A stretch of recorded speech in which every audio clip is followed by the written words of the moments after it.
Hi everyone, if you're new to acrylic paints, then it's a good idea to become familiar with them by experimenting on some inexpensive watercolour paper before you actually embark on a painting. So you're going to start by exploring the different consistencies of the paint. You do use water with acrylics.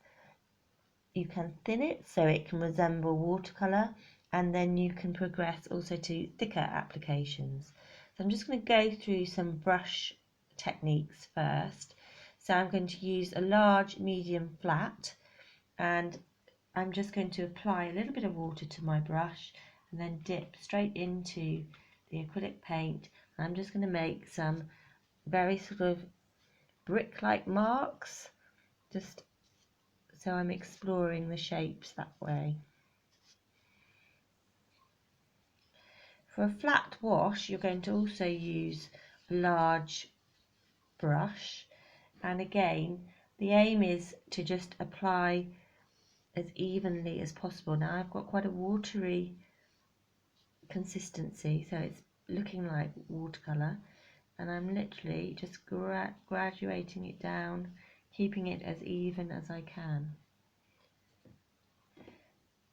Now this brush here is called a filbert brush, and it's slightly rounded on the end. It's flat, but you can produce a more rounded stroke, and you can grade your point by reducing the pressure at the end of the stroke. So you can also use the side of it. So it's all about the pressure that you place on the brush. So different pressures produce different quality of marks.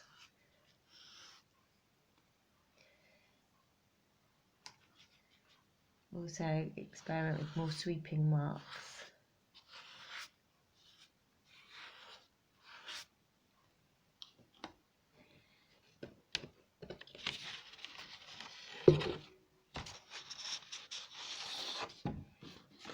A round-ended brush is again worth using to produce more dots, and you can again vary the thickness and the thinness of your marks.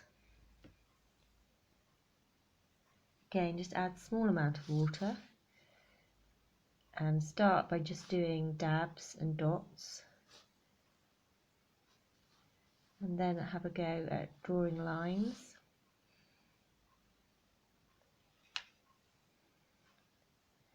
Again, go thick, go thin. Let's just see what type of marks you can make.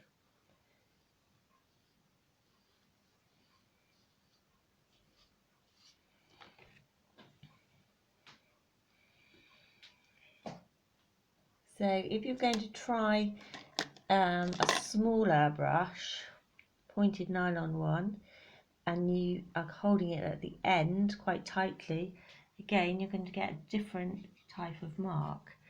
So you will have more control over what you're painting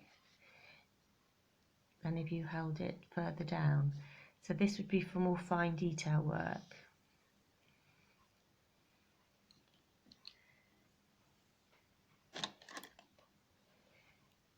So a medium round brush here can be held in different ways as well, so depending on the direction of your mark.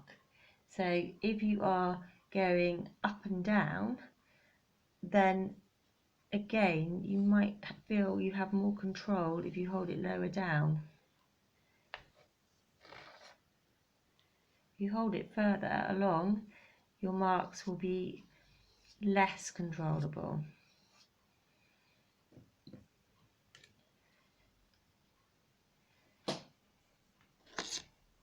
With a medium-sized flat,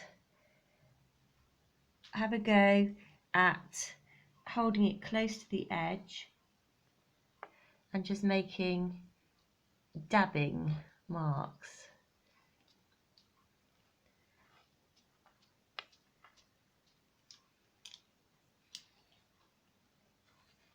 So those are a few brush strokes. There are a wide range, but definitely explore them before you start using the paint, and make sure that you wash your brushes because acrylic dries very fast and it will ruin your brushes if you don't wash them.